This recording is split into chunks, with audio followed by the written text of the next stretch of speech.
Love, a feeling, an emotion, an adventure. Now let's set the scene. You see a boy, tall, brown curly hair, green eyes you could just swim in, and not to mention the best smile in the world. Now those butterflies are getting a little bit too crazy for comfort, and you find yourself falling in love. Now what does it mean to fall in love? What does it look like? Today we'll be diving even deeper and answering those questions into love under the surface. Now how many people in here have already experienced love at least once in their lives by a show of hands?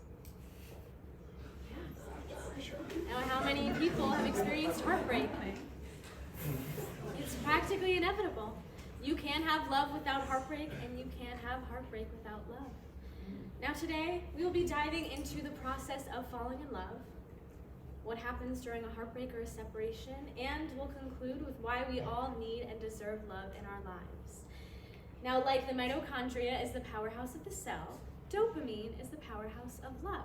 Now, if you are not familiar, dopamine is a type of neurotransmitter that your body makes, that your nervous system then uses to send messages to the rest of your body, and it is usually released when you're expecting a reward or pleasure. When you're taking opioid drugs, dopamine is also released as well, so it is really in charge of that feel-good, positive, and calm state of mind.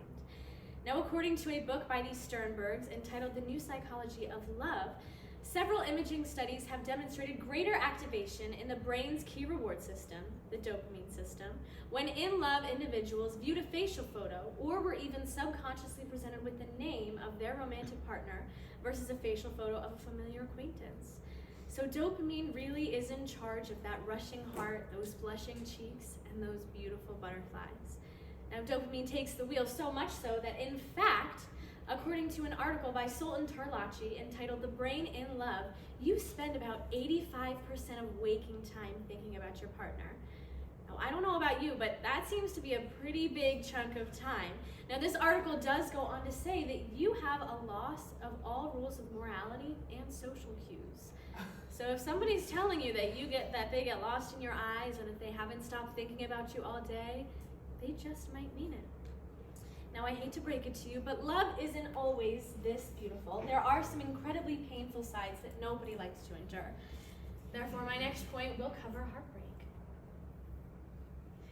Now, according to a book by Florence Williams entitled The New Psychology of Heartbreak, if you place someone in a scanner who has recently suffered heartbreak, parts of the brain will light up that are closely related to those that fire after receiving an electrical shock or a burn.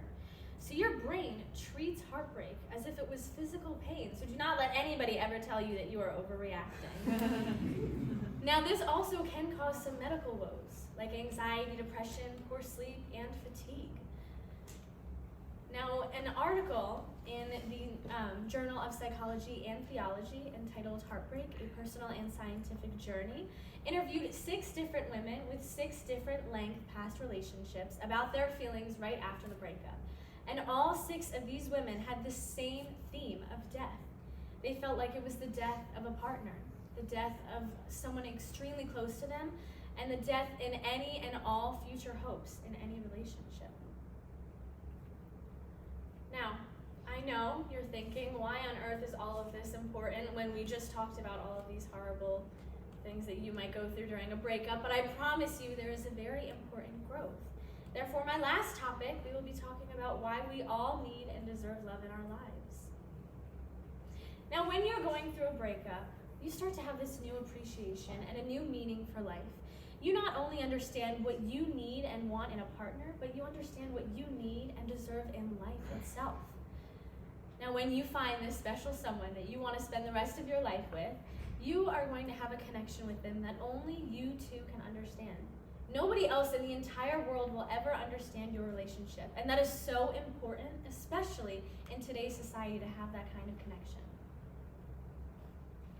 Now, this image from the Psychology of Theology shows all the different types of relationships you can have. Now, I want you all to think and recognize where you think you would fall with your romantic partner. Are you on the top left with 2 people just in love? Or are you on the other end with 2 people who completely embody each other and become one another? Now, this article talks about how this is all so different, but it's all so healthy and so accepted. just depends on where you fall. It also explains how different relationships can morph and change and adapt over time, and you will never fit in just one of these boxes. You'll keep moving. Now, with this connection of two people and this new meaning and appreciation for life comes sharing the same thoughts and being able to finish each other's sentences. Now, the book that we talked about in the beginning, The New Psychology of Love, talks about cognitive interdependence, which is where instead of saying me and my, you start saying we and us. So you really start to become a team, a unit with your partner. Now, according to an article by Tobias Esch entitled Love Promotes Health, being in love activates certain parts of your brain that is responsible for memory, motivation, attention, and stress. Now, I know we all wish we could spend a single day without feeling an inch of stress, and therefore it's probably physically impossible. Being in love might lessen the weight just a little bit. Now, we talked a lot about love today, and I hope every single one of you was able to take something away from this presentation, whether it was something from when we were talking about what falling in love looks like, what a breakup looks like, or why we all need love in our lives. I hope this stays with you. Now, I will leave you with this last quote that I hope none of you ever forget. Love should be unconditional in all cases.